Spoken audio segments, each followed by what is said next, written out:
ജർമ്മനിയിൽ നിന്നുള്ള ഒരു കാഴ്ചയാണ് നിങ്ങൾ കണ്ടുകൊണ്ടിരിക്കുന്നത്. സാഹിത്യോത്സവം കടൽ കടന്ന് എവിടെ വരെ എത്തിയെന്ന് നമുക്കൊക്കെ സന്തോഷം തോന്നിയ നിമിഷമായിരുന്നത്. അവിടുത്തെ പ്രിയപ്പെട്ട കൂട്ടുകാരൻ്റെ വീട്ടിൽ ആ ജർമ്മനിയിൽ നടന്ന സാഹിത്യോത്സവിൻ്റെ ചില ചിത്രങ്ങളാണ് അവിടെ ഉള്ളത്.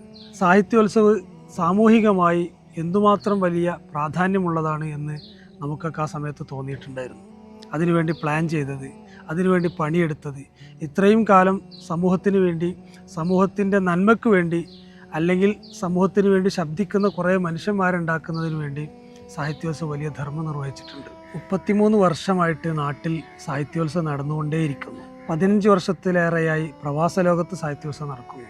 നമ്മൾ ഇതിനെ ശരിക്കൊന്ന് പരിശോധിച്ചാൽ എത്ര പ്രതിഭകളെയാണ് സമൂഹത്തിന് സാഹിത്യോത്സവം സമ്മാനിച്ചിട്ടുള്ളത്, എന്തുമാത്രം അധ്വാനങ്ങളാണ് അതിനുവേണ്ടി ഉണ്ടായിട്ടുള്ളത്. ഇതെല്ലാം സാമൂഹികമായി ഒരു വലിയ നിർമ്മിതിയുടെ ഭാഗമായി നമ്മൾ കണ്ടാൽ അതിനുവേണ്ടി ചെലവഴിച്ച പണങ്ങൾ, അധ്വാനങ്ങൾ ഒന്നും വെറുതെയായിട്ടില്ല എന്നതാണ് നേരത്തെ ഞാൻ സൂചിപ്പിച്ച കാഴ്ച നമ്മളോട് പറഞ്ഞുകൊണ്ടിരിക്കുന്നത്.